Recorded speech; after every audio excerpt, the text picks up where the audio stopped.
and welcome back to the M2 podcast. I'm your host, Michael Anthony. My co-host right here is KyleHeath. This is the show where we cover this gaming week's related news, articles, all that information, all that cool stuff. We got a couple of articles. We're going to talk a little bit about Ryzen 7, a new chip coming out next week. We got an update from Bungie and their new, I guess, IP. Their, I think it's a live service extraction shooter is what like the genre is. It is Marathon, of course. Sony shut down a couple of studios. Then we got Arkane Studios president is all peeved off at Microsoft closing some studios. And there is a couple of veteran game developers that are starting to go smaller. So a little bit more like general gaming industry related news and a couple little sprinkled in technology. It's been a while since we actually talked about AMD and Intel and that kind of stuff. But Kyle, before we get into it, dude, how you been? How's it going? What you been up to? I've been chilling, bro. I've been chilling. Listen, finished Silent Hill 2 remake. Pretty good. Very cool. Pretty good. I enjoyed it. I didn't play the original. Like I played a little bit of the original, but not the whole thing. So I can't really speak too much on the original. I've since seen a bunch of like retrospectives and people's videos and thoughts and opinions. And the general consensus is that like good game. They actually stuck pretty well to the source material and they did it justice. So and I would agree with that. I just think it's a solid remake. It's reminds me of the Resident Evil remakes that Capcom does. And now Konami's like, yeah, let's just remake the second one, but let's not go too crazy. They just definitely didn't, so that's always good. Yeah, really enjoyed that. I played some Call of Duty, Mike. I ain't gonna lie. Oh yeah, Played a little.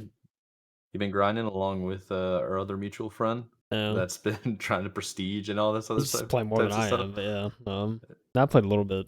Played with some friends. It's it's still same old COD to me, but it spends some time with friends. That's kind of why I was playing really. That's cool, man. So definitely one of those games. If I get asked to hop on, I might. But yeah. So that's just kind of like played some of that. Dead Island 2. Have not beat the game yet. However, I did make a few more hours progress. And I'm pretty close, I feel. So probably next session will be the last. But yeah, good to get some Game Pass game time in. Trying to think if I really played anything else. It was I played some Baldur's Gate 3. Forgot about that. Oh, nice. Played some of that too. That was fun. Kind of started a campaign in that. Excited to play more of that. It was so funny because like I was playing the game and like it was probably like 3 or 4 hour session and like I didn't realize it was that long until I like looked up at the clock later and I was like, oh wow, it just went by that quick. Been a while since I played some D&D and so it's like just a nice visual D&D kind of thing. Oh right. So yeah, very much. Yeah, I remember you were very excited last time you were talking about it. I know so many people that have been asking me to get it or like they just want to play it. Yeah. I unfortunately have never have, but I know it's an amazing game. Yeah. I'm not a big D&D guy. I know you are though, or at least you play it occasionally. Yeah, I played. I think the last time I played was 2021. I think like actual D&D. I don't know. I had a lot. Everybody was playing old games. Yeah, I mean, I don't know. I go back to roots. Yeah, I mean, I had fun and I enjoyed it. Then so I've been kind of wanting to play ever since. Just never really had a group. Now it's like, all right, cool. I get to see like a visual kind of game version of it. So that one, very cool. Yeah. Played some of that, excited to get back into that. And I did. I think it's since we last recorded. I finished A Way Out with my friend. So it's like, nice. It's the last time I played that game was like a year ago, and so we finally finished that. It was pretty good. I will say the ending though pissed both of us off. And oh no. Quick like spoilers for anyone who hasn't played, just forewarning. This is gonna spoil the ending, but essentially, like at the very end, you fight each other. It's kind of like a weird thing, like the whole time you're together in the game, but at the very end you end up facing off each other. And so, my buddy just like creamed me in the fight, right? Like, it almost wasn't even close. And and so, like he does all that, but at the end, like at the very like last part, it literally just becomes a button mashing game, and it's just who can smash buttons the quickest, or like who can smash a button the quickest. And I ended up winning because I was smashing. I was on my keyboard, so I was just, I was like just like double tapping, and so I ended up winning that and getting like my ending. And I like afterwards, like I felt so bad. I was like, because like he clearly beat me, and then just like this cheap little like gimmick, I ended up winning, and so I ended up getting my ending. It's really weird. But and I don't know, and maybe I haven't looked too much into it. Maybe because I was like losing in the fight, maybe I had an easier time with the button. I don't know how the mechanics work there, if it was even or not. But I don't know. Either way, I just thought it was kind of like a crap ending. I was like, come on. Like the story wise, it was cool and all, but like I was just like, I feel like there was a better way. I feel like it should have just been like at our fight. It should have just been there and he wins. But I don't know. It's kind of a weird way of doing it by them. But other than that, the game itself is still a lot of fun, I think, overall. So, I mean, we both enjoyed it, and it took us a good while to get back to it, but I'm glad we did, and I'm glad we finished it. So, yeah, dude, got a decent amount of gaming in this week, Mike. I can't lie. Yeah, it sounds like it, man. Sounds like you have. Yeah. What about you, dude? I know you got Halo coming up, Halo 2. Man's going crazy. Yeah, Halo tournament next week. That's taking up a lot of my time, just preparing for that. Honestly, I didn't game much at all this week, but over the weekend, Saturday, I didn't game at all. I had other like personal stuff going on, other plans. Went to a wedding and stuff, so that was kind of like I was preoccupied with that. But Friday, like all night Friday till like 6 o'clock in the morning, I was playing Halo 2, original hardware, original TV, original everything, and that was a LAN where we had something like I think we had 12 people, 12 to 14 people in the LAN, and we were like just cycling through players. We had a lot of good games. We were streaming it. I think Friday we streamed on my Twitch, and then Saturday and Sunday we streamed on like the org's Twitch, which is the real one's org that they've been playing Halo 2 forever. So yeah, that was really fun. It was a good time. I will say it was a pain to like organize everything because I had to get a lot of the tech like stuff organized and together. I had to get the tables. Like you don't really realize how much goes into a LAN until you try to run one. Yeah. Yeah, my whole thing was like, I'm only gonna take care of the tech. I'm not gonna organize where people are sleeping, where like the food's coming from, if anybody wants drinks, like Yeah. anything like that. I was like, nah, no, just I'm gonna get the network switch, all the cables, all the hardware, the power strips. That's a huge thing I like kind of forgot about is you have all of these connections. It's like, oh crap, you need a power strip, and then it's like, oh crap, how much power can this house handle? And like, there's problems that we started encountering of it was an older house that we were using, and it had two-prong outlets, Oh, but jeez. we had three-prong, right? Because there's the Yeah. ground. Yep. And I was like, "Oh, dude, what are we doing?" I was kind of nervous about it, but yeah, we got it working. It was a good time. Everybody enjoyed it. They want us to do another one. Like everybody there was saying, "Hey, let's get it running." Was it next February or something, early next year, because Yeah. like the holidays are gonna be so busy, Make it a so thing. much Yeah. stuff going on. Yeah, they're like, yeah, just I think it was the first East Coast LAN, like one from that community, that Halo 2 community, where it actually took place and people showed up and it was a lot of fun. Yeah. So showing that we could get it organized and working was really nice. We also had a heck of a lot of help from the people that are organizing the Las Vegas Halo 2 LAN. Shout out to MVC. He sent like 10 Astro mix amps so that we could Dang, have okay. proper comms and like all the cables for it. It's not easy to do because it's old hardware. Like Yeah. a Toss Link, the optical audio cable, doesn't exist on the old Xboxes. They only came out in, I think the Xbox 360 had them, possibly. I don't know. I can go grab mine. It's over there and check, but Yeah. I'm not gonna do that right now. I just know it's been interesting. It's been an interesting time. I'm most looking forward to here's the funny thing. It's like I'm really excited for the LAN and the tournament and all this kind of stuff that's gonna be happening very soon. But I'm most excited to go continue playing Dragon Ball Sparking Zero Yeah. and get on COD. I want to play 2v2 Blueprint so bad, dude. So bad.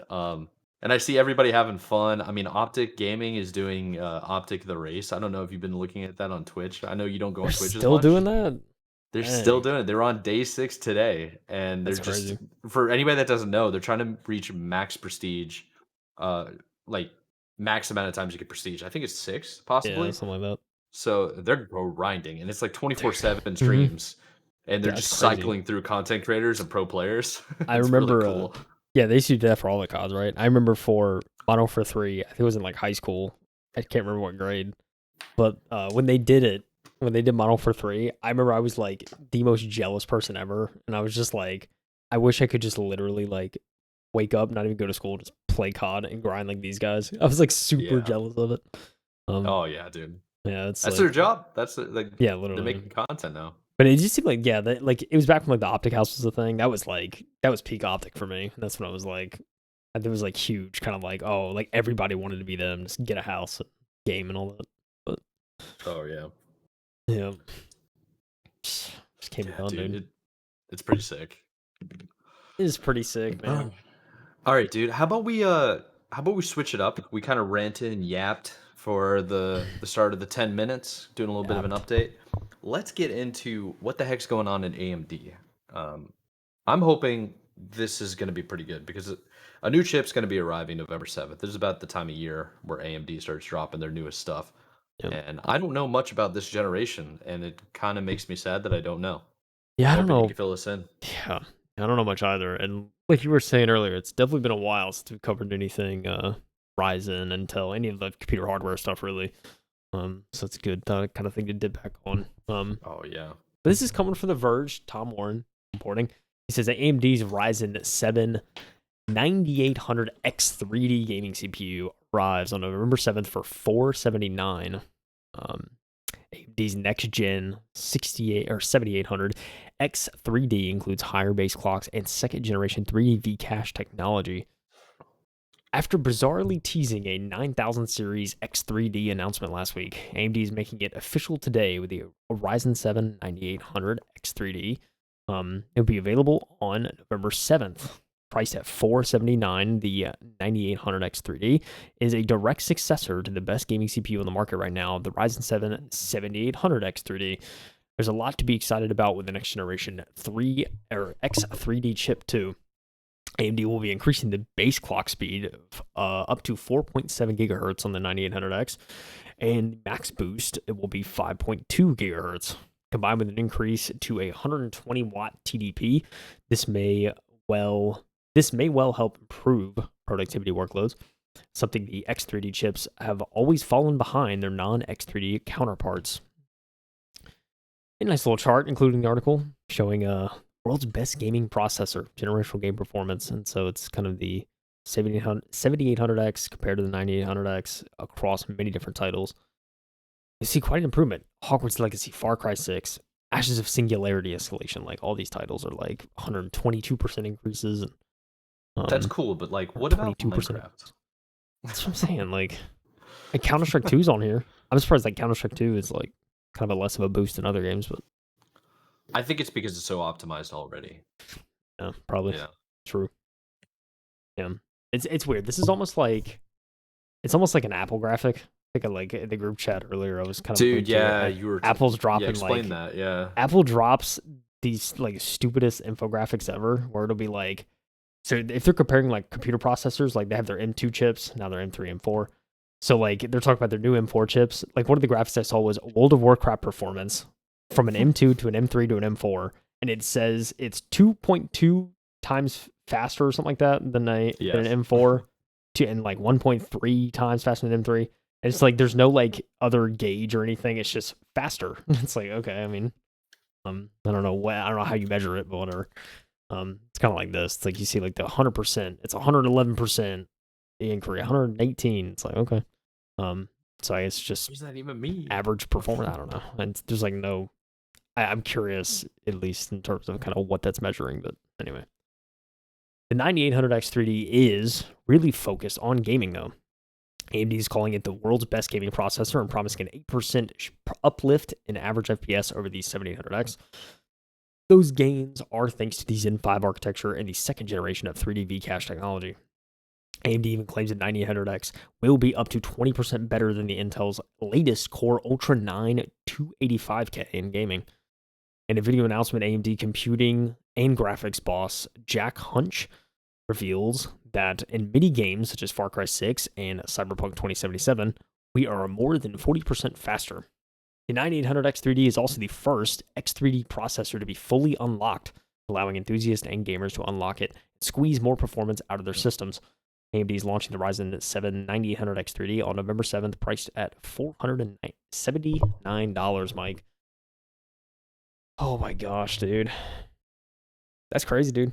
40% I feel faster. like yeah, Crazy. that much speed and that price of just $479. I feel like there was a couple of ones. I think my processor was around that like 5 years ago. So to see that the price point is kind of the same, even though the rising of Ryzen, the rising of inflation has like gotten kind of out of control over the last like 3 years. So to see that the Certainly. price point is sort of the same, it makes you kind of wonder like, wait, did they overcharge before in the past, or is this just like the cost of them making new processors and it's kind of hopefully be fixed for a while Maybe. and we don't see substantial growth? It's always good to see that AMD is always going to be. I shouldn't say always. That's an extreme thing to say, right? Maybe it's usually the one that's more affordable, and you get a lot of benefits with dollar per performance when No. it comes to AMD in comparison to Intel. It just really depends on what you're using your hardware for.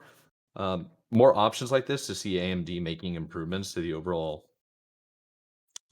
like the chips themselves is good to see. Do you think it's worthwhile though? That's one of the things. It's like it's supposed to be now the world's best gaming processor, Yep. trademarked. Trademark. But you're gonna get at most a 26% increase on a game, Hogwarts Legacy or Far Cry 6 games that you mentioned previously. But how does it actually do with I was kind of memeing about Minecraft, but it's one of the most popular games right now. It always has been. So shouldn't you want to affect more gamers if it is the world's best gaming processor? True. Does How it does improve how does it most improve popular it? games? What about Roblox, dude? How does it improve Yeah, Roblox. Like I know those are like kind of graphically inept kind of games, right? Certainly, They're certainly. simple, but at the same time, it's like, dude, you should kind of care about that. We should kind of want to see that, Yeah. just from a consumer standpoint. I think for the most part too, it's like, I mean, that's certainly when you're benchmarking stuff. It's probably not the go-to is those games. I mean, I understand the point Yeah, that you're making, but also like you asked earlier, like did the CPUs be overpriced? And the answer is yes. I mean, I think especially with yeah. the introduction of AMD and AMD finally catching up, we really started to Mhm. see, okay, oh yeah, Intel's overcharging, so it's really not worth that much. So and then prices started to regulate. Now here we are. Yeah, it's a. I think things are going to start balancing out within the next year or so. Yeah, Just the cost of everything. We'll see how it actually ends up. That's just my gut feeling. Hopefully, the max boost though of 5.2 gigahertz is kind of what Intel's been doing for a while now. yeah, Intel's been having those crazy high like max boost years. Yeah, speeds. I remember like Yeah, for 3 generations years. ago. I think there were CPUs able to Yeah, hit 5. So I mean, yeah, there were, and everybody was freaking out. And now it's to the point where it's like, okay, it's great to have it go faster and faster and faster because at the end of the day, it's like time's kind of money. It like matters when it comes to rendering or like making the fastest thing, whatever type of workhorse you need. But at this point, I feel like if you buy outdated stuff from like 2 or 3 years ago that's on discount, you can pretty much play any game at 1080p above 60 frames now. he's so And you can probably easily, save so so easily. easily, right? I mean, And it's just a matter of what your budget is. And I feel like I think we might be reaching possibly a golden era of PC gaming. yeah. I want to believe that. Yeah. So Especially from a 1080p, 1440p standpoint, it's kind of like yeah, we're just there. yeah, 4K, we're starting to get there. I mean, eventually it's going to be hmm 8K, and then as to that, I mean, these new cards, like 40 series, even the 40 series is like they were talking about 8K gaming on it and all that. So yeah, I'm sure the next one will be even crazier. But yeah, dude, yeah, this is the thing. Kind of, you were saying it earlier, but the only reason to upgrade to this is if you were like 4 or 5 generations behind, and you need yep, an upgrade, and you're like, okay, I want the best, then you get this. yeah. So you don't have to update for 4 or 5 more Exactly. Yeah, generations. and then you're Yeah, good. Like my iPhone. I bought my iPhone 2 years ago. I still love it, and it's paid off. it's gonna Everything. be it's yeah, It's it's gonna gonna be fine last for a me at while. least another probably 3 or 4 years before I upgrade. It's like, It really will. so it's. I mean, it's one of those things. Like I don't know. For me, especially my attitude towards like tech and all that, and like PCs and whatnot. Like I think I have like a Mhm. 3080 in mine. I still 1080p game, so there's no kind of justification for me going like get anything higher. I think eventually I will upgrade to 1440p, but I'm just like at least not definitely not this year. I don't know when, um but I yeah, feel dude, that. like I don't know, it's for something like so like a processor like this is just overkill for me because I'm not 4K gaming, so it's like really Like I don't. I kind of hit. Kind of, I think what I have is overkill for 1080, so it's kind of like there's Yeah, no yours is reason pretty to good. there's no Yeah. reason to like go over. But I mean, I can see a market though where like I was saying, if you want the best of the best, like, and you're 5, 6, 7 generations behind, and your PC's about to die, then yeah, you probably get something like Yeah. this and you're pretty Yeah, happy. it comes into like this point of right now in particular. Like I think most people are still maybe the furthest back generation they are for a graphics card is like the 1080 series, Oh, like the easily, yeah. 10 series. I don't see anybody being back further than that. I mean, if you are, I mean, hey, That's crazy, not far, but yeah, I mean, yeah, I'm not going to get into that, but it's like even then, you were okay with 1080p 60 frames per second, and there were Intel and AMD processing, chips that were gonna be completely fine with those speeds. It just really comes down to what do you actually want, because it's not a need, it's a luxury at this point, yeah, you know? It's like, for example, my particular rig, I have an RTX 2070 Super, and I have a Ryzen 7 3700X. It can do anything I want, within limitations. There are certain games where I have a 1440p monitor and it will fluctuate below 60 frames per second, yeah, and I'm kind of bummed. Like I want to see 140 plus on my 1440p monitor, but it's not a requirement. I can also unplug a couple of monitors and get more processing power too. yeah, I can close more apps. I can do different things. But it's mostly like I don't want to do that. I don't want to go through that effort. yeah, But then you gotta decide, is it worth that? And I think that might be where some people are if they're reading articles about this, of just being excited about the new processor. Either you need to make an upgrade, you're a couple of generations late, or if you just want to have the newest generation thing, you right, know? yeah. I mean, yeah, exactly. Yeah, you pretty much hit the nail on the head. Like, that's what I say. If you're due for an upgrade, you want the latest and greatest, then here it is. But um, Hmm. I think for most people though, probably be overkill. So just be I think careful so and too, dude. wise for where you shop, like how you shop, and like I think you need to be 2 generations back yeah, to that most justify it. people will be fine. I mean, like the other thing too is like being mindful, and most people don't think about it, but like if you're upgrading your PC, like be mindful of the CPU and GPU you pair, because those like it's so easy for one to bottleneck the other. So you just have to be mindful. Like if you're getting you don't want to get a 40 series and then buy like a Intel chip that's like 3 generations behind because Yeah, that CPU is gonna bottleneck you so hard. So I mean that's the exactly. biggest You got to thing. match it. It's a Yeah, balancing you have act to in a match way. it. Yeah. So it's like people are just like, oh, I'm gonna upgrade my graphics card, then everything's gonna run great, and I'm not gonna have issues. It's Nope. like, and it depends on how old your PC is, because if your PC's old, then Exactly. it's not gonna make a difference. So And then there's like other things of everybody likes to overclock their stuff, but they don't realize when you overclock your stuff, you're going within the parameters or extending the parameters of whatever chips you're using can yeah, handle, and that stress tests it and decreases the life of it. And yep, there's this whole thing called the silicon lottery. some are It's better about than the the other. materials used to build it, and it's like there's a Pandora's box of situations that you can fall Yeah. into. I You mean, just yeah, got to be careful. You have to do research. You have to understand what you're buying, and you also need to make a conscious, informed decision as a consumer. yeah.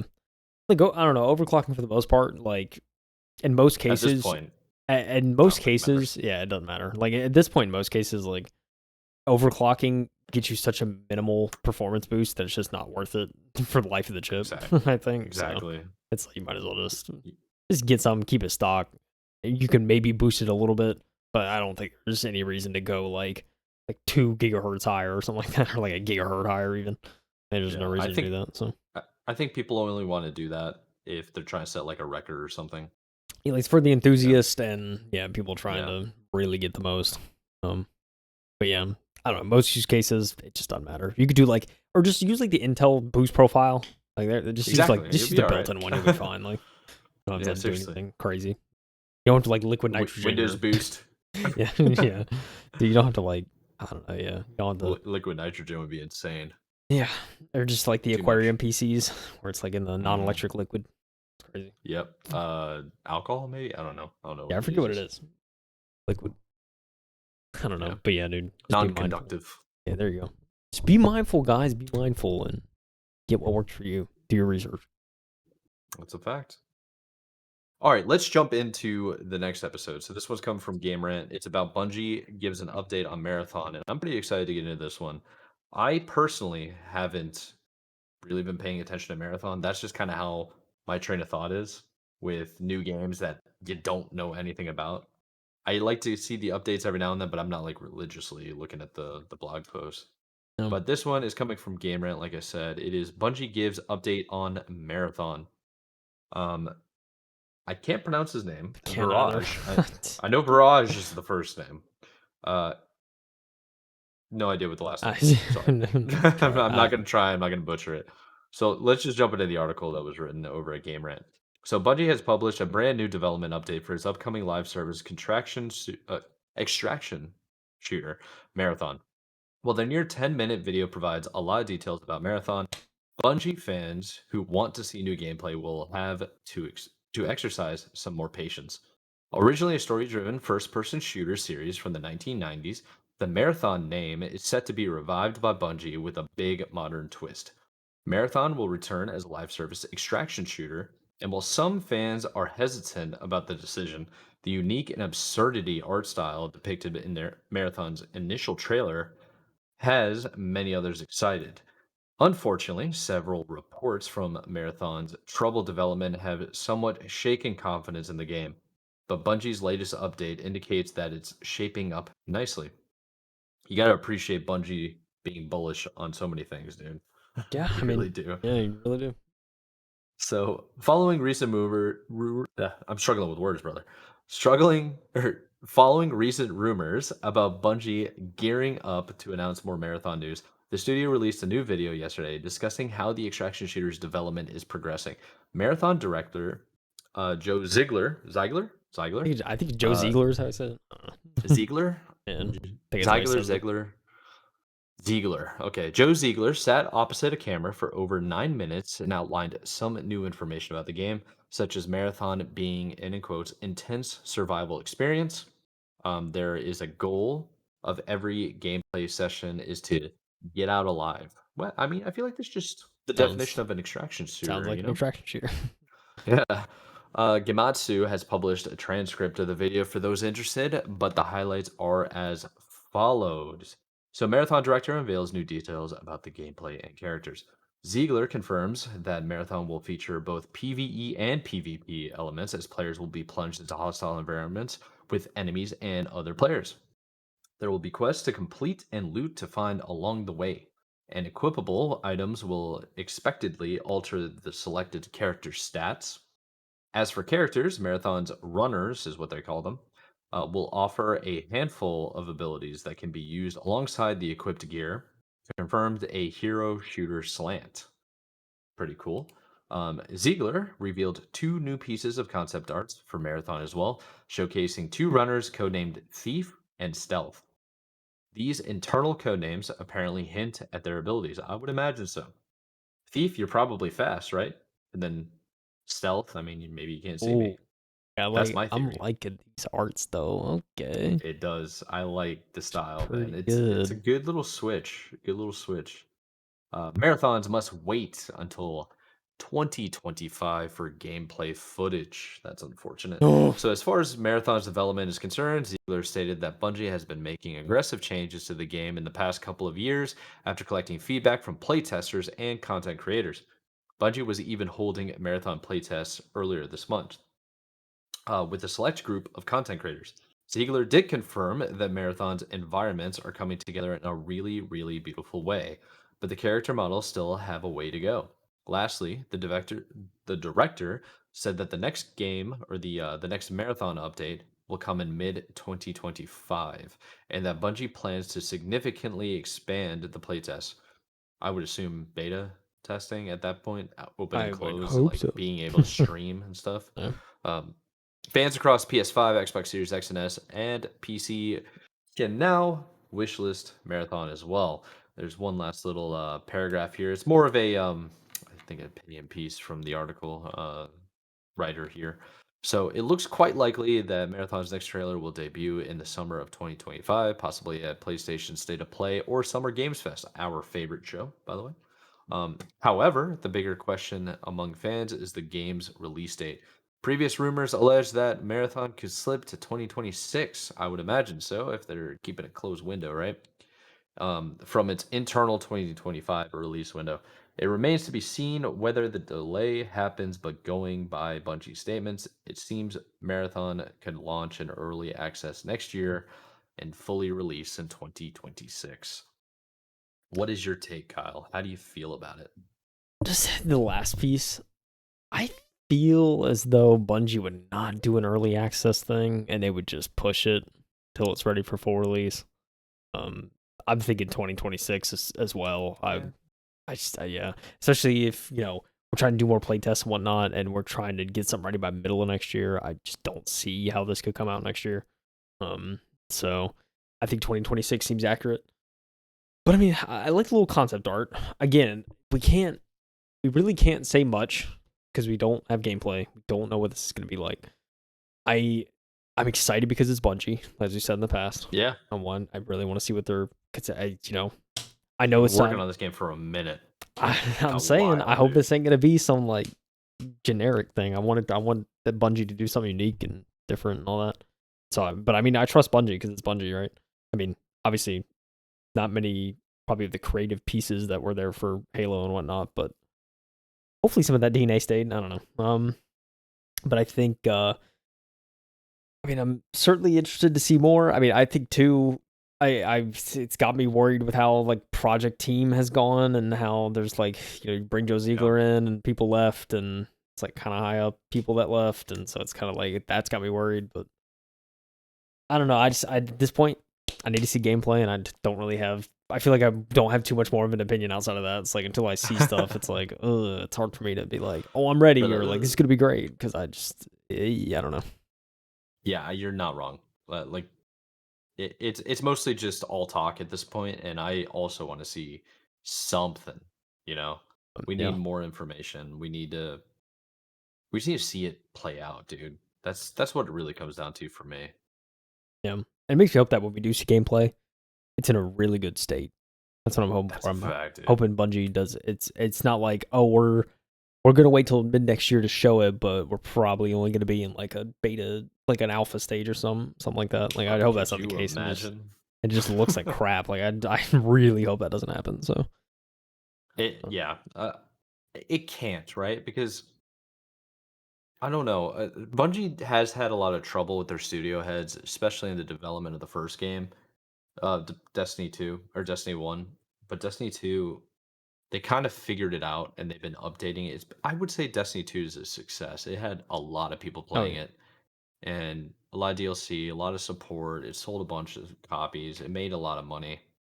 So this next game, when Bungie takes their time like this, it usually hits. Let's hope that actually happens. I don't want to see another AAA developer work so hard for so many years and then all of a sudden it just comes out that they're not good. That'd be terrible, dude. Yeah, I'd be so upset just for like all the Bungie fans alone. Not even dude. Outside of Marathon. It's like just a lot of people love the studio. So, I'm hoping for the best. Come on, Joe Ziegler, you gotta get this out, man. Gotta give us something, to enjoy, man. On the fact, dude. But yeah, that's basically the little bit of update that we have about Marathon coming out of Bungie.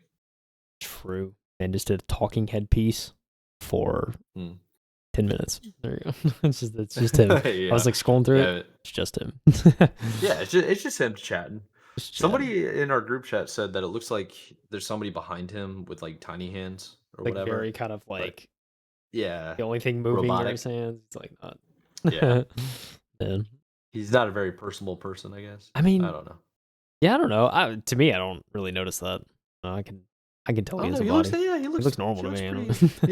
He looks very comfortable. I don't know what they were talking about in the chat then. Whatever. I don't know. What are they talking about? Jeez. Shall we talk about Sony while we're on the topic of Bungie? Let's figure out how Sony's doing. Oh man, and why they want to shut down studios, man. Listen, this is crazy when I heard this, and it's kind of a funny piece of news. I mean, it sucks, but it's just I don't know. It's still kind of funny because it's like what happened. So, this is coming from GamesIndustry.biz. Got Vicky Blake on the article. Sony shuts Neon Koi and Firewalk Studios. You remember what Firewalk Studios is, Mike? Do you remember? I do. Wait, hold up. I got to remind myself. Because didn't we just cover it not too long ago? They Yeah. were the team The that... hint, okay. hint is in the It's in hero graphic. image. Yeah. Okay, so do I tell them or do you tell them? Oh, no. Listen. Concord. It's Concord. Sony Oh, yeah, you say Concord. Concord. Sony is shuttering Neon Coin Firewalk Studios. In an update to Sony employees, Herman Holst, CEO of Studio Business Group, Sony Interactive Entertainment, said that after evaluating our games portfolio and status of our projects to ensure we are meeting near and long-term business priorities, it was making the, quote, difficult decision to close Neon Koi and Firewalk Studios.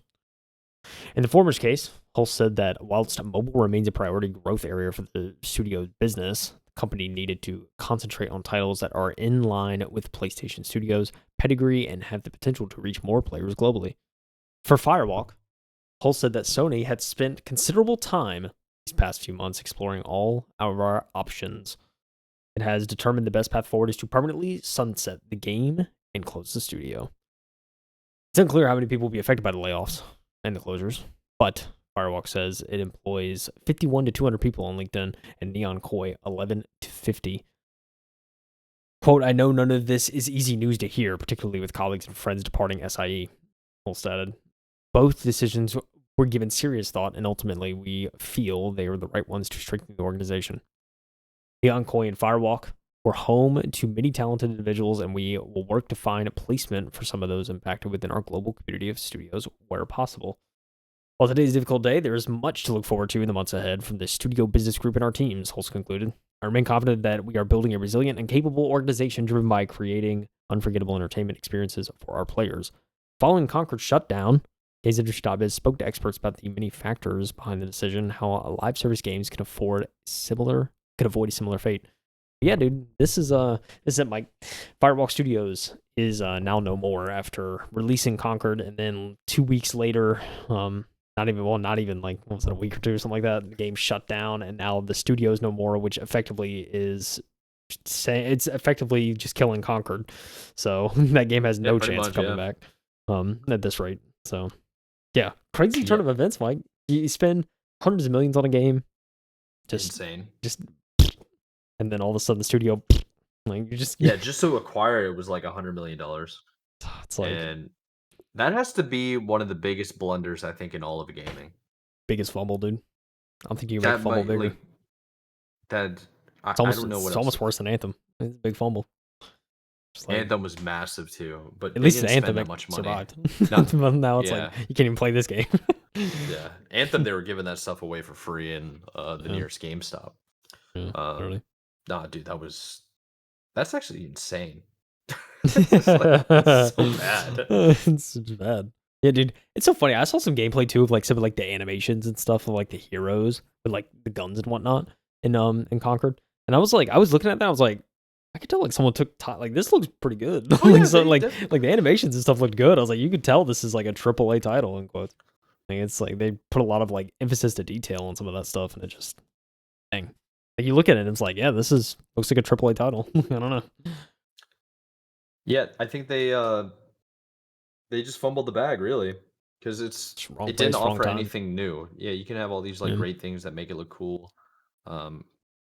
It doesn't matter at the end of the day. If the game's not fun, if you're not bringing anything new, gamers get bored, they move on. That's just what it is. Well, there's this game called Overwatch, Mike.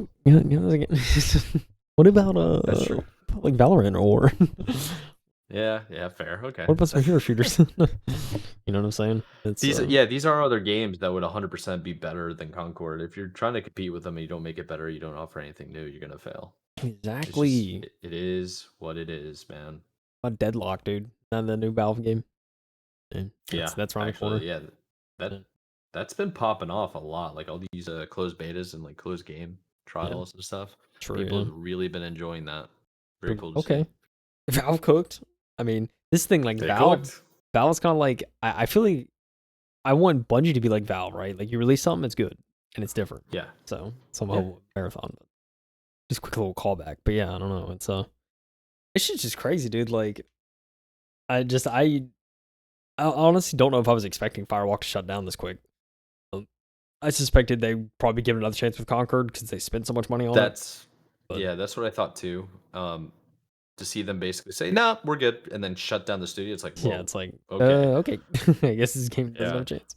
And it's like there's probably a solid like, just like foundation there at least. But I don't know. It's just like they're just like giving it up entirely. So who knows? Maybe some of the bones could be brought into like another game or something. Could you imagine some of the? I don't know. Yeah.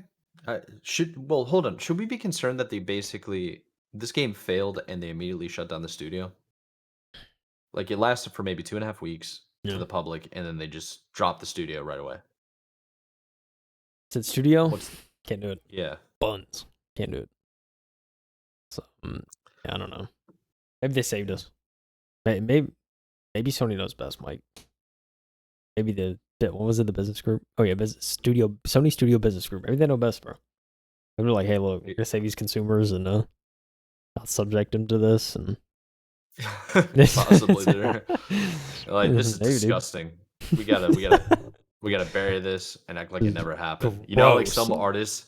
like some artists or some studios, they'll just go into the state of like, okay, that one game we wrote and like directed or like made or that song that came out, yeah, let's just act like that never existed. Let's just continue on the story as if that was never there.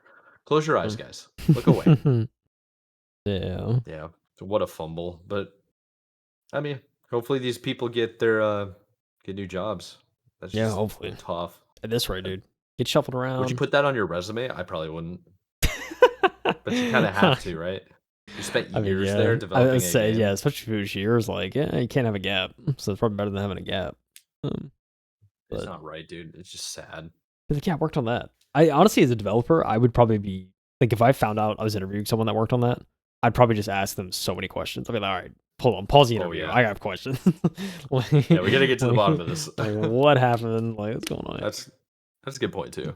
I didn't think about it that way. And I'm sure most of them probably are good. I feel like probably most developers are like good at what they do, and like just so happened they just like maybe they didn't align with the vision or something, and yet they still had to make it kind of thing.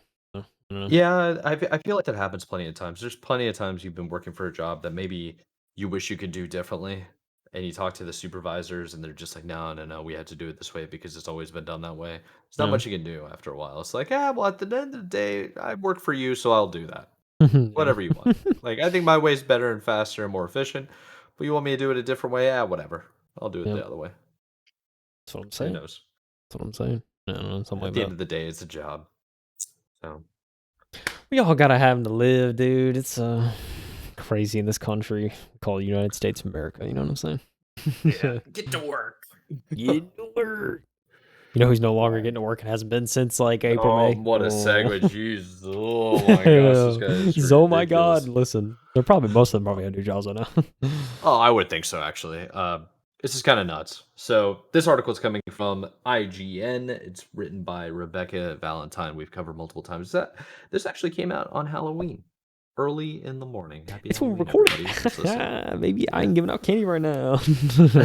facts. Alrighty, so former Arkane Studios president says Microsoft closing the studio was, in quotes, stupid and not a good decision. Was it to please the investors, the stock market? They are playing a different game. Ooh, some a little bit of spice here. Let's get Mhm. into it. So, Microsoft shut down Redfall and Prey developer Arkane Austin in a sudden, devastating move earlier this year. And the studio founder has now called the move stupid and not a good decision. Not really surprised, but also this goes into don't create a bad game like Redfall and you'll be okay. Like Yeah, like once you that it's, game was it's the not thing. good. I mean, the game wasn't good, but also got to be fair and say like, okay, how much of it was the devs' decision? How much of it was like the creative directors and the higher ups? I don't know. I mean, Yeah, it I is mean, pretty bad though. You know what I'm saying? Like it that it game is was it was pretty unplayable, bad. man. It was Yeah, it was yeah, I not don't fun. no, it was hated upon launch, and whenever that happens, it's a top down thing for me. Like Nope. top to bottom, you guys all messed up. That's just Like crazy. nobody said anything. The devs didn't riot, bro. Is that what you're telling me? This game Maybe. stinks. In an interview with PC Gamer, Arkane Studios founder and current lead of Wolfeye Studios, Rafael Colantonio, I think Tonio, Colantonio, Colantano. I don't know. yeah, don't know where he might be from, but they were asked about the move. So Raphael, who left Arcane in 2017 to found Wolfeye, had some thoughts to share. Here are his thoughts. I think if you look a little bit, it's obvious that Arkane Austin was a very special group of people that have made some cool things and that could pull it off again. I think it was a decision that just came down to we need to cut something. Was it to please the investors, the stock market? They're playing a different game. Interesting. So PC Gamer asked Colantonio, if he knew why Microsoft had made the decision to shutter the Austin studio. Colantonio didn't claim to know. He's been gone from the company since well before Microsoft acquired it.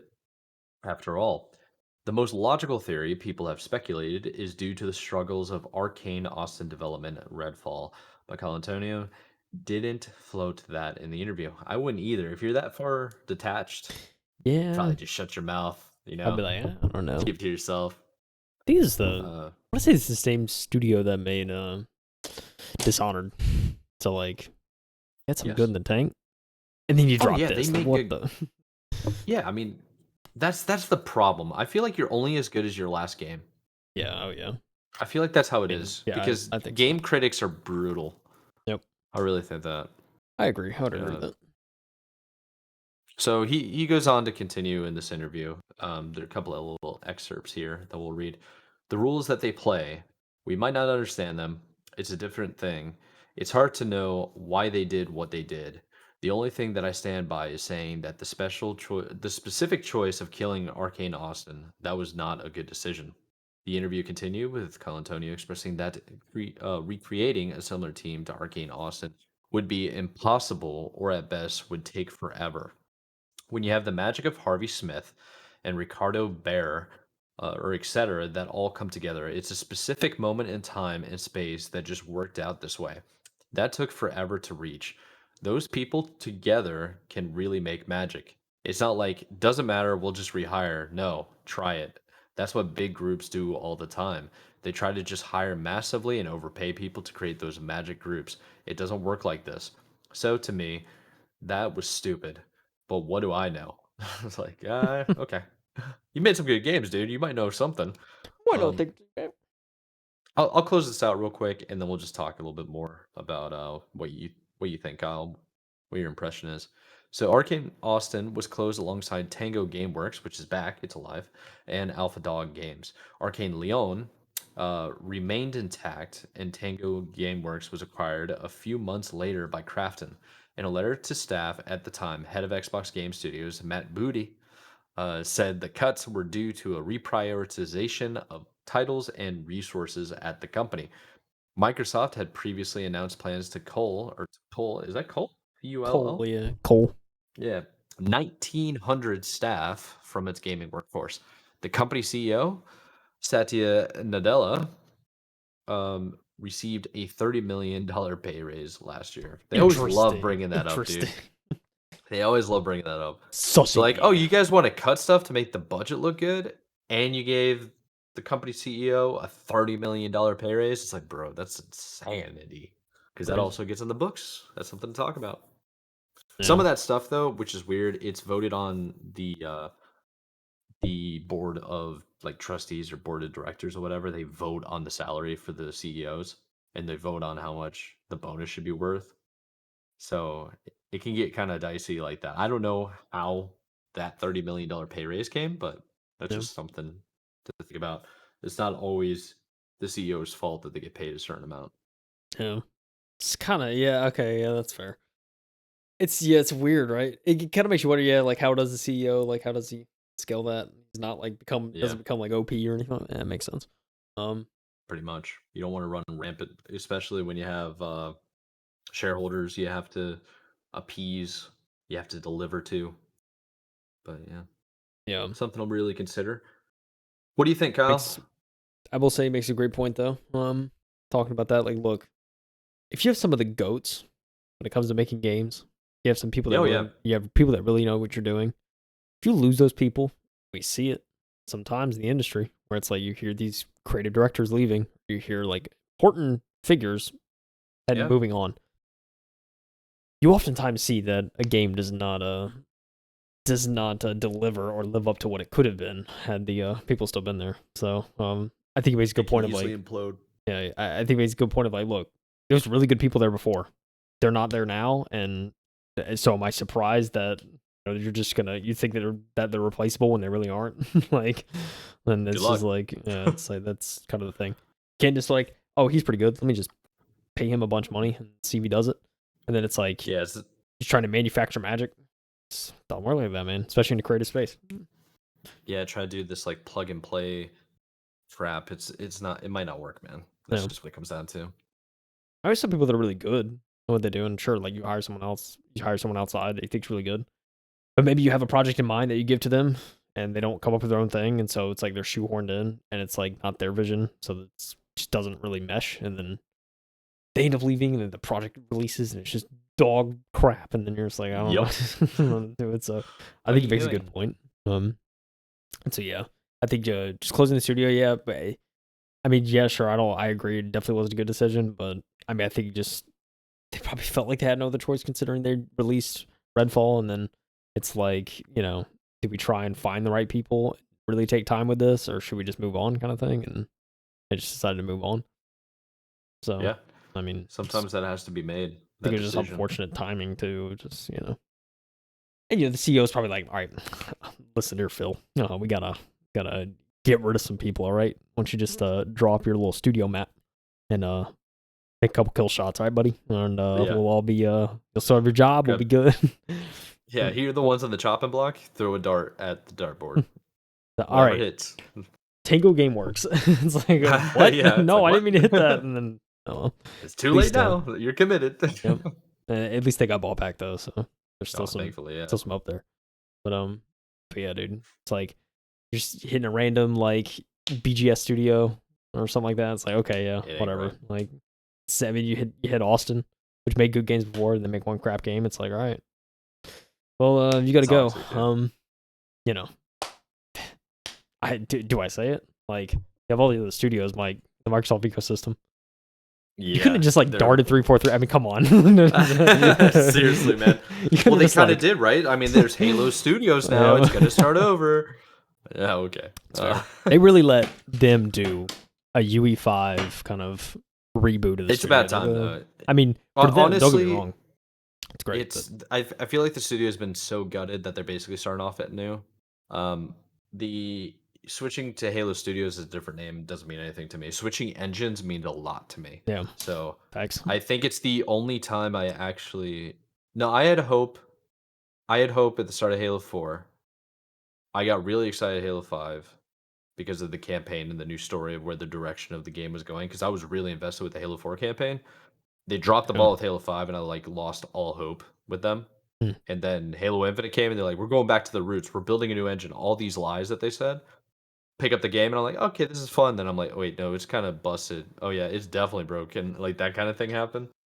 Yeah. So hopefully, a new proven engine can make things better. And I think that's what might happen with some of these studios where they're losing a lot of talent. I mean, what you just mentioned about losing Harvey and Ricardo over here at Arkane, it's like, okay, where are they going to go? What can they create? Maybe they can actually, there's more magic to be had, is what I think should be taken from this article. True. Always is to get the right people, dude. Exactly. When you get the Cordy bar logs in your studio, Mike, you make God of War, you know what I'm saying? Yeah. It just happens, dude. It's a fact, dude. But alrighty. Should we talk about the industry some? Talk about the industry some, Mike? This is actually give us a pulse. It's a good thing. Because this is actually a good next article to do. So talk about these studios shutting down and whatnot. I think it's time to talk about something that Jason Schreier talked about on Bloomberg. I did a little piece about the industry right now. After an era of bloat, veteran video game developers are going smaller. thanks in part to a growing accessibility of powerful game making tools. Pared down studios from proliferating. Listen, Jason Schreier, dropping some heat. We're going to get into it. The credits sequence for Starfield, the latest video game from Bethesda Game Studios, lasted.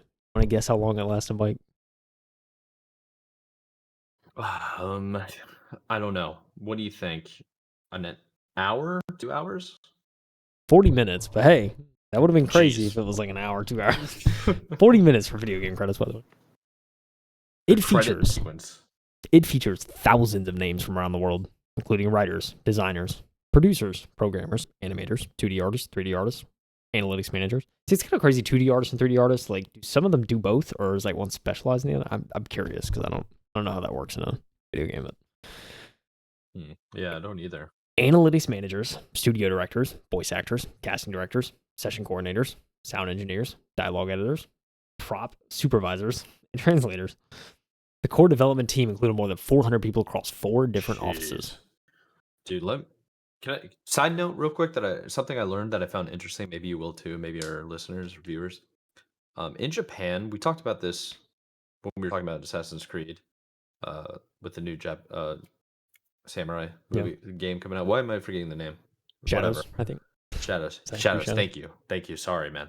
Yeah, in Japanese culture, they'll go watch the movies, and when the credits roll, like in America, they other than Marvel movies where there's an end credit scene, Yeah. most of the time what happens is they sit and they watch and wait for all of the credits to roll to give appreciation. It's like a respect thing. And I was like, dude, I wish the US did that. Like just to like let it roll, man. Let's check it out. Let's see. I ain't got time to appreciate and then just walk out. Yeah. It's like, all right, that was cool, whatever, and then walk out. It's like, dude, it took them years to do this movie, literally, bro. dude. Give credit. 40 minutes worth video game. It's crazy. Of credits, though. That's kind of nutty. How fast are the credits rolling? I mean, do I have a space bars like speed up? Like, no shot. Dude, there's some games that did that, I think, where you can like hold it and it goes faster.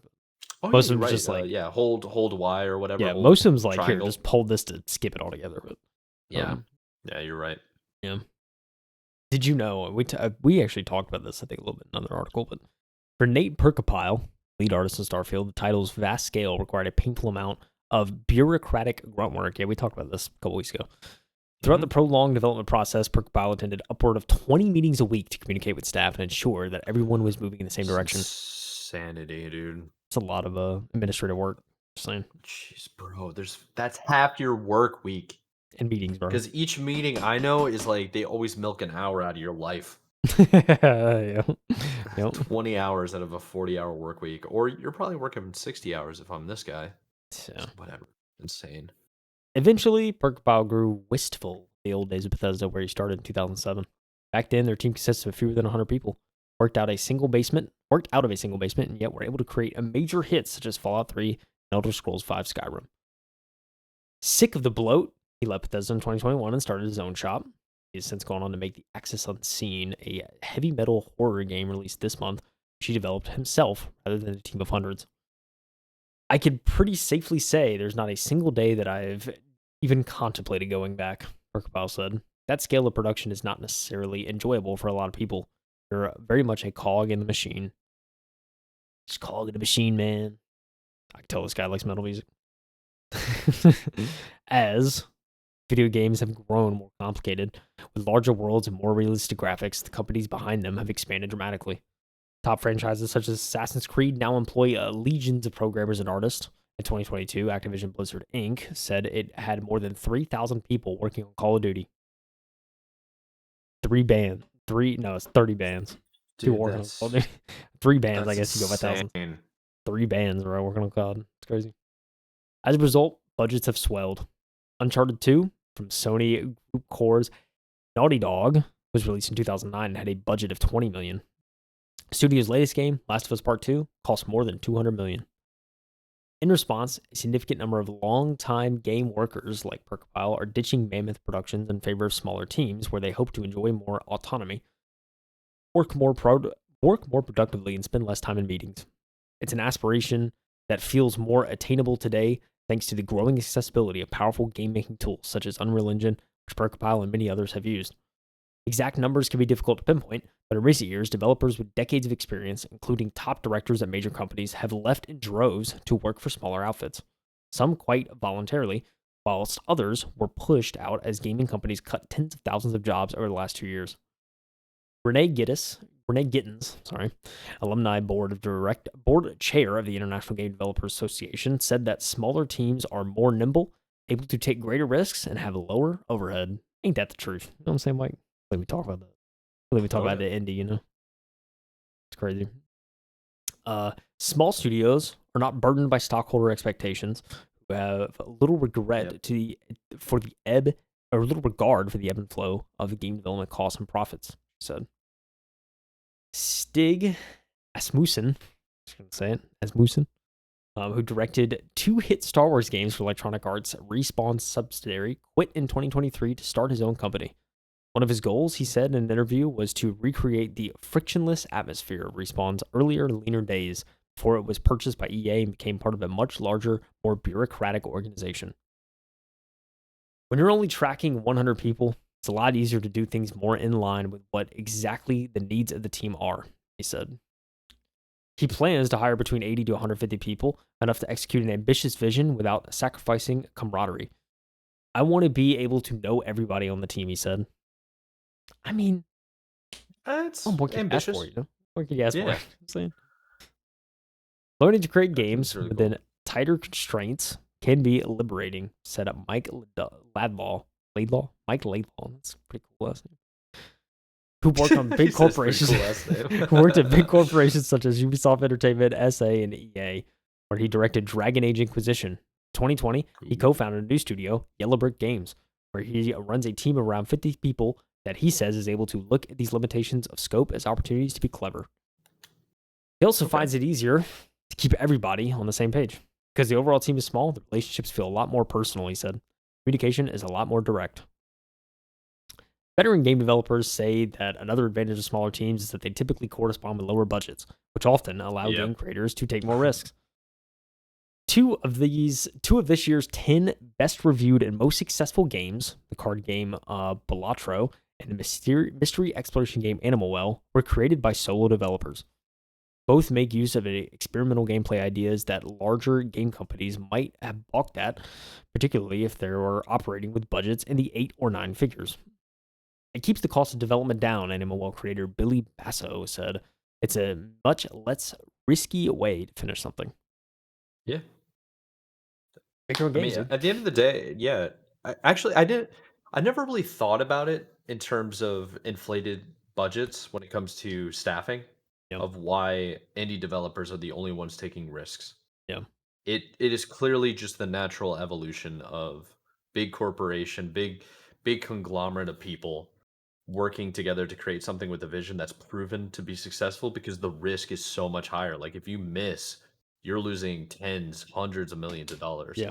You're ending up like Concord and Firewalk Studios Literally. shuttering down in like 3 months. Yeah. Or you can do this solo high risk maneuver where it's just all your budget, all your money going into it and paid off. It's like, oh crap, this is gonna be really good. Animal Well, I don't really know much about, but I remember seeing the tweet from the guy who started Balatro, and he was freaking out with how popular his games became. Yeah. It just goes to show. And it was published. I think it was published by Video Game Donkey. Yes, it was his first one of the first games he published. Yeah, we covered that, which is pretty cool. So yeah, man. I mean, that's the thing when it comes to the cost of video games. Nowadays, it's really two things. It's literally just the cost of having people on the team and salary, benefits, whatnot. And then on top of that, if you're going to do any sort of significant marketing, that oftentimes takes a huge chunk. But it's the biggest cost for why games are so expensive now is literally because teams are so big and you have to pay those people. So that's literally most of the cost. And so it's you're not paying for systems or hardware or anything like that. You're really just paying for people. So it's why it's so expensive. Let's continue on. What it is though. Hironobu Sakagachi, said that right? 61-year-old creator of the Final Fantasy series, has worked on video games since the 1980s. In an interview earlier this year, he said he prefers smaller teams. His latest, the role-playing game Fantasian, they say, was crafted using physical dioramas rather than fancy computer graphics in large part, he said, because he wanted to figure out a way to keep the core team as small as possible. I set out to prove that even with a small team, you can create a fun RPG with a bit of creative thinking, he said. His company, Mistwalker, employs roughly 30 people and recently had an all-hands meeting at a Yinkanuku, I don't even know how to say that. At a yaki at a I at a don't either, barbecue to be restaurant. honest. I'm just gonna say barbecue restaurant. They had an all hands meeting at a barbecue restaurant where they could all fit in a single room. Physically being able to do that, being able to communicate with each other, is for me what creates a really cool environment. He said. Some developers believe that when games expand beyond a certain point, they often become less appealing to players. Ain't that right?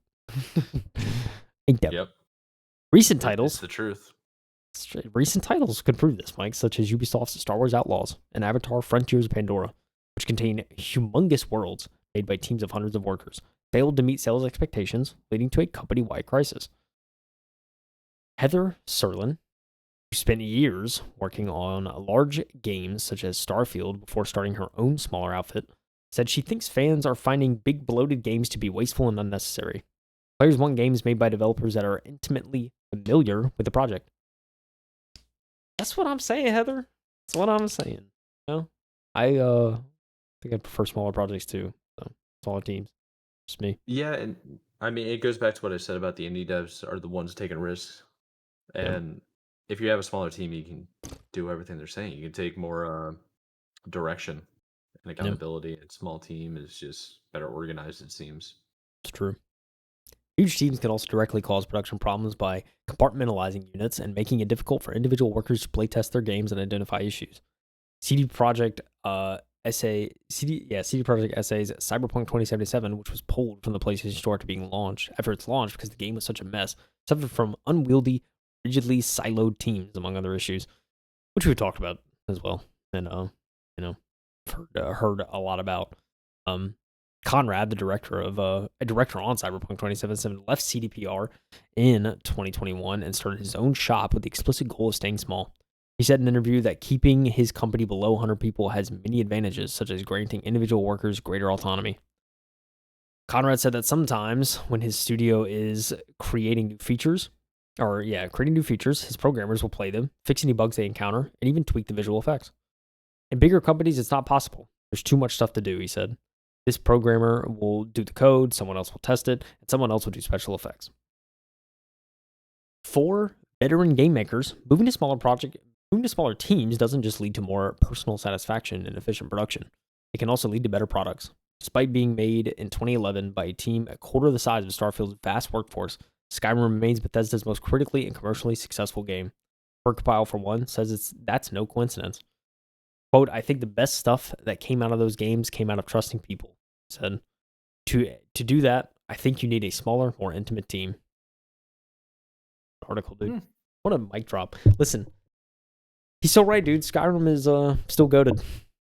It's been 13 years, Mike. Still goated. You know what I'm saying? It really is very, very dedicated fan base still to this day. Yep. I think it's very interesting. I think it's just fascinating to see like that the big devs are coming out and basically saying the same thing we've been saying for a while now. Like, hey guys, it's not a joke out here. We need to make sure we actually lock it in, have a vision here, and that might require having a smaller team.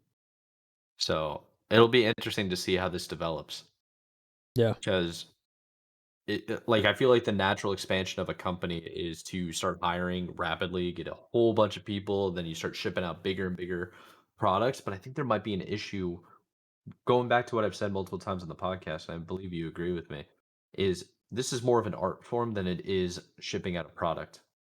On God. Because at the end of the day, you're selling a service of entertainment and you're also trying to provide some form of like storytelling. And that's mostly what's going on. I feel like all the best games we've ever played is story-driven content with like archetypes of characters that we've seen in books for thousands of years. Yep. And some form, some swing upon that of just telling stories. Even all live service story games like Overwatch has a background story with it too. And Overwatch is a very successful game. So I feel like if you go to that level of have focus, I think that's really what it is.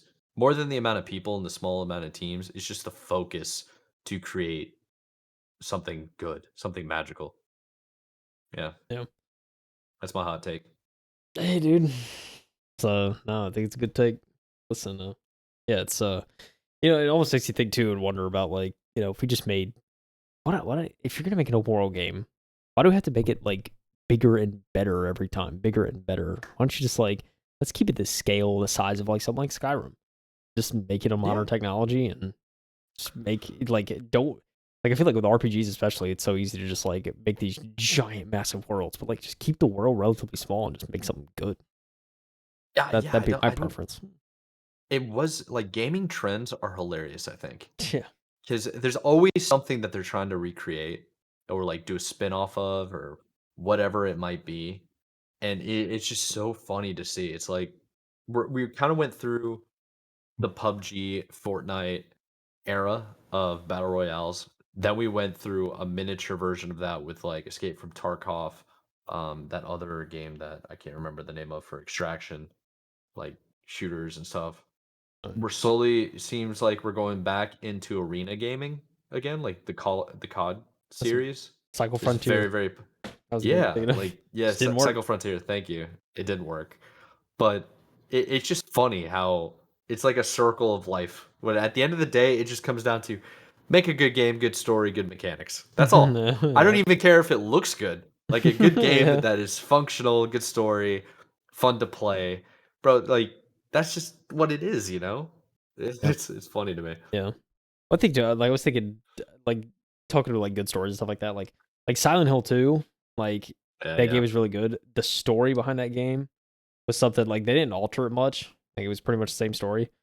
Like that story was so like the reason the story was so good, and I'd like I'm just piecing it together after like seeing reviews and stuff. It's like that story hits on very like psychological stuff and very like real topics, which is like something like I think Yes, most like that can be big kind of like foreign to video yeah, games. exactly. And most big budget like media and like AAA titles, they can't take those kind of risks of like doing very serious like undertones and like trying to like make controversial stuff or anything like that. You can't really like take those risks. I feel like, and so like No, seeing the I feel like you can though. I feel like they I choose don't not know. to. I mean, I like like I'm talking in about like terms of big AAA stuff, like big AAA stuff. Like they're most of the time they're gonna play it safe. They're not gonna do anything crazy. Like we're talking about like I yeah, mean we're talking about Silent Hill 2 is like very like that's true. we're Okay, talking I like see what we're you. talking about like Yeah, I essay and see. whatnot. Like you know what I mean? Like I it's very yeah, serious topic. So like they I see what taught you're like saying. there's undertones and there's like stuff that you know Yeah, and just very from like a adult content that cycle we yeah probably it's can't like even. exactly it's Yeah, very like adult themed content that's like not like direct but they do it in a place where it's like once you hit those story beats it's like oh like you start to realize like oh that's what this is about kind of thing. yeah, So and like it's harder I think for like especially a lot of like AAA titles especially if you're trying to have mass appeal you can't really like do crazy like off the wall stuff I feel like um so I kind of understand that, but I want to push back just a little bit.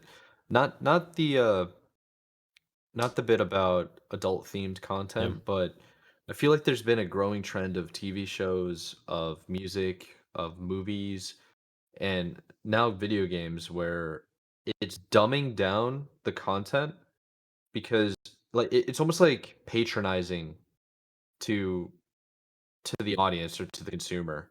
It's very like spelling everything out for you so that you can't think about what you're consuming. yeah You know what I mean? It's just like, here's point A, here's point B, here's point C. Don't navigate away from the path whatsoever. This is the path we're going to go. And you can't have anything controversial within those topics or those ranges. And it's kind of disappointing to see. Whereas in the past, like some of the best movies ever, they ended on like cliff notes or like you ended the game or you ended the movie, you ended the show, and you were just like, wait, what the heck just happened? And then the first thing you want to do is you want to go sit down with your buddy and talk to them about it. yeah And one of the ones where I had that when I was younger was Cloverfield. Remember that? oh okay yeah Because you don't know like where'd the monster come from? what happened? How is it going to end up? Did you Is the vomit while monster you still watched alive? it? Yeah, it's like what the heck? And I'm also invested in the characters. Did they survive? And it's just like it didn't like baby you Yeah. into what was going on. It just threw you in it. Yep. It's one of those things where I'm like, dude, I'm sick of freaking tutorials. I've ranted about this before. I don't tell me how to play your game when I've been playing games longer than your studio's been in existence. You know what I Got mean? him. Like, Got him. just leave me alone. Let me in the game. Let me skip your stupid tutorials. Let my buddy not have to play an online match unranked solo queue for 7 freaking games before he can play with me. It's like, Ugh, what are you doing, That's bro? that's the most annoying thing too. It's like when you Yeah, have to but like that's what I'm there's have to do saying. the priest. It's like an hour of stuff. Oh, we could play together, but you like gotta get through the first hour. Like, Yeah, that's so annoys me. I feel like it's just so unnecessary. Why are you babying us? Come on. Like, Chop I chop think I chop think chop. that needs to be more in the discussion. Also bring gore back. That's the adult theme Silent Oh Hill stuff I was yeah. talking about. But we got to bring that back just in general. Give me more Doom, brother. That just amazing content like that. Uh, I don't know. It's gaming's weird right now, but it's also amazing right now. Yep. A lot to look it's, forward to. it's You know. weirdly amazing. A lot to look forward to, my friend. Yeah. Yes, sir. How do you feel about it? Do you think how would you feel if some of your best not your best, your favorite studios would just dumb down, like bring it down from like 400 people to 40? I'd be all for it. You kidding me? Yeah. I mean, like, Okay. I'm not a fan of layoffs, obviously, but I mean, I'd be, but like, hey, if you're trying to like slim things down again, I mean, I respect it because it's like, okay, maybe we're trying something different here, you know? I mean, I Yeah. think companies like Bethesda, they could really do something like that. It's either blow it up or change the process, and I don't know if they're good to Yeah. change it, so I, I don't know.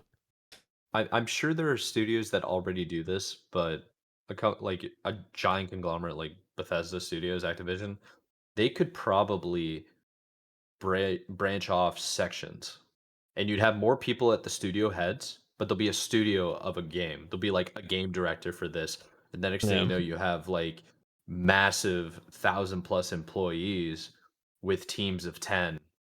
No, teams of like 100 teams of 10, right? yeah, And then that's just they're dishing out content, and like one of these hits, one of them doesn't. It's okay, but then we just have a whole bunch more games we can kind of play around with, and yeah. don't let them It's true. interact with each other. Like an ecosystem Yeah, for themselves so they can keep it small, yeah. keep it organized. It's like, yeah, like I don't know. I feel like especially for like in like Bethesda's case, it's like if you need like, I mean, if you're sitting here needing hundreds of people for a game, it's like you're saying, like if you should almost just, I would say almost just like it's probably too big in scale if you need that many people.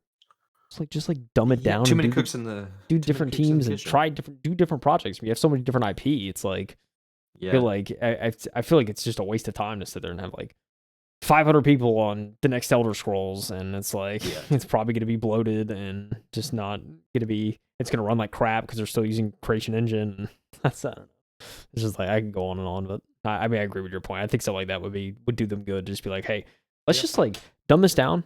Y'all work on Elder Scrolls. Let's just have another team work on the next Fallout because like we have a TV show that did yeah. very well, and we want to ride that momentum. Amazingly well. Like Yeah, I and the don't know. next season's going to be coming out, and they're filming it now, and they've already been approved for I think season 3. I think Wouldn't that might have surprise been me. rumored though.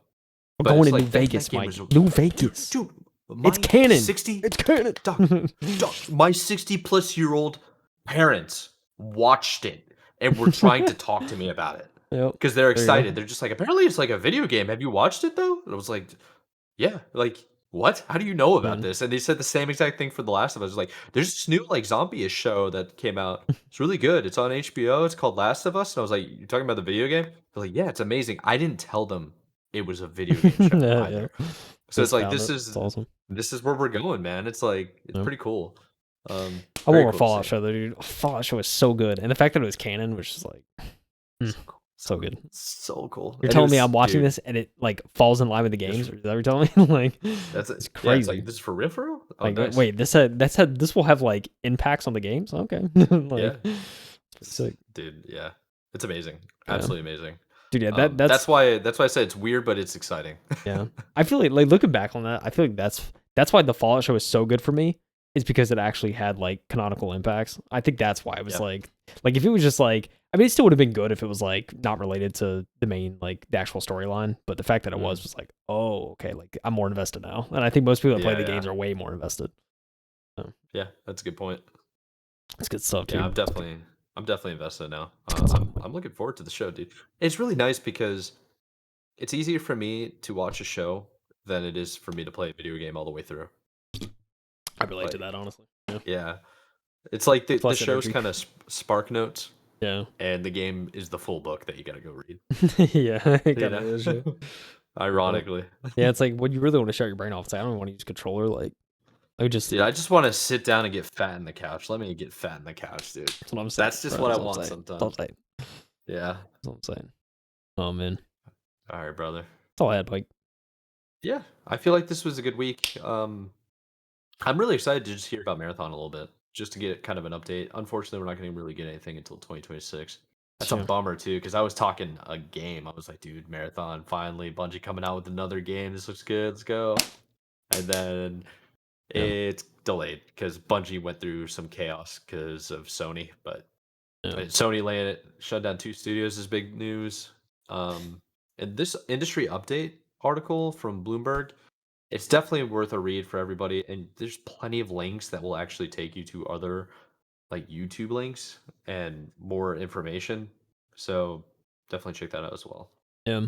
Uh, I mean, yeah. it'd be and yeah, just and like one more note on that last thing. I think we don't necessarily have to blow studios up, but I have seen.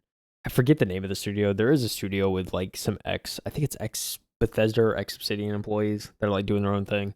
And so people are keeping an eye on that because it's like, oh, okay, like Yeah. so some like people are actually just like leaving and doing their own thing, like this, like like Perkapile did, where it's like Yeah. just kind of doing their own thing and it's working. So I think that's what we're gonna see I more of, like people just we are leaving and doing their own 100% going thing. to see more of that. Yeah. Yeah, I think now is probably the easiest time ever to create a video game. yeah, just do your own thing. Like the PC hardware we covered at the beginning. This AMD Ryzen 7 processor is less than $500. Yeah, You can essentially, if you're talented enough, because that's really what this comes down to, you can save up your money, buy a super powerful PC that can create a AAA level game. It takes you a lot more time because you don't have the manpower, but you can get the software, you can get the tools, and you can acquire skills to make that happen. I mean, we covered 2 or 3 different people in this week's article or this week's episode about them being a solo project that turned out to be very successful in their game. yeah. And their life has changed forever. When you see that a handful of times, it's like if you're working underneath Activision Blizzard and they're going into complete chaos, or if you're working for any studio under Microsoft and Sony and they're shutting down studios around you, that question has to come up in your head, right? Like pop up in your head. It's like, why don't I just move back home to like wherever I'm from, the Midwest or whatever? And I'm out of Silicon Valley and all this kind of crap and just live cheaply. Get away from the distractions, you know. Yeah, get ready for the distractions, lock yourself in, and then just start designing. That's why wouldn't you do that? Listen, If dude. you're talented enough, you can outsource a lot of 3D modeling and a lot of coloring and artistry that comes with it. It just When depends, I guess. when your only bottleneck is time, anything Yeah. is possible. Like, you know what I'm saying? That's a quote. Can I get you? Who wrote that? Did you write that? Did you come up with that on yourself? Off the dome, dog. I don't even... Off the dome, dude. Man, I'm gonna have you handwrite that. Sign it with your name. I'm gonna blow it up and I'm gonna put it right there on the wall. Just on the wall. That's the home When quote. the only bottleneck is time, anything is possible. Oh man. My dog. Dog. Oh, Just jeez. saying, dude. Off the dome, bro. Just I spit some That's- wisdoms every now and again. You know what I'm saying? Dude, how'd you put on that? Like, how'd you put on that shirt with that big brain right there? Did it fit? Like, just like help. It's a button up Oh, for a man. reason, you know what I'm saying? Yeah, that's a too big to fact, put bro. over it. It's true though, Oh man. man. It's the only message to anyone out there trying to do something creative. It's like, hey, if you like equipment, affordable now, probably have your Yeah. own stuff.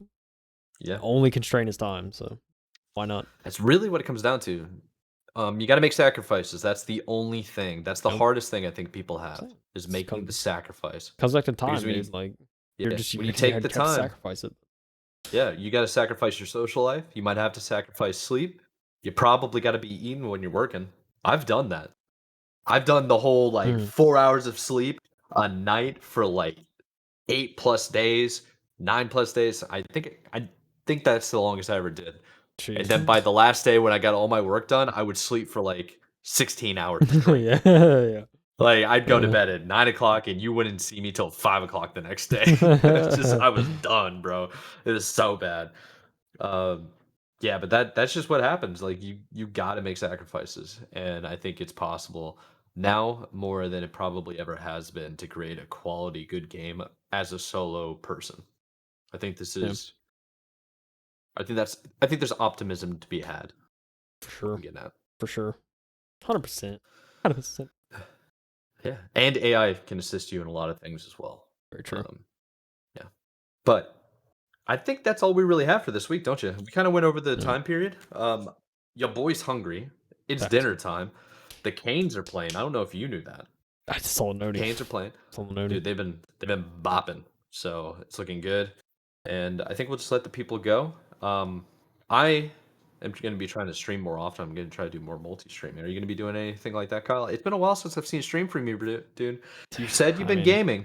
yeah. You might as well. Here's the mindset that I've been having. I'm going to try to convince you to get on. If you're gaming anyway, just hit live. You don't need the camera. Keep the chat over in the corner and just vibe. Play the game you want to play. But People are in there to chat. You chat with them. see, If man, not, whatever. not saying it would be unpeaceful, but I kind of want to protect my peace every now and again. You know what I'm saying? Play a little Okay, game, yeah, get a little solo. So I don't know. I feel that. Maybe one day. Maybe one day the mood will kick back in. I don't know. For right now, dude, I'm just like Get out of my way. gaming, I'm dude. playing Silent Hill. Get out of my single player way, baby. I Heck don't know. yeah, We'll dude. see, dude. Excited for Indiana. Oh, excuse me. Excited for Indiana Jones though. Just got like a month.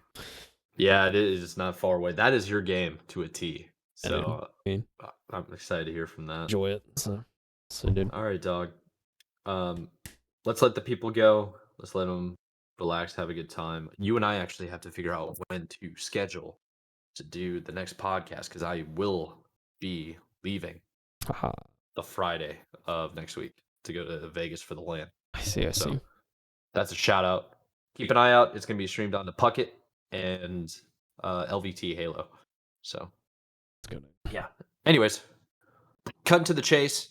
The usual closing segment part of the show is where I tell you everything you need is in the description below. We have timestamps, we have tiny URL links, anything you could possibly need to see what we've actually covered. We also have some social media links if you want to check those out with Discord. Probably need to get more active. I feel like we always say that. It's mostly a place now where the bot dumps as much content as we can fit into the server, and it actually helps a lot. So if you want a news feed, we do have an RSS feed custom made for all these similar articles. Just you can configure it on your apps and stuff. And yeah, without further ado, I'm Michael Anthony, KyleHeath, my co-host, my host right here, my boy.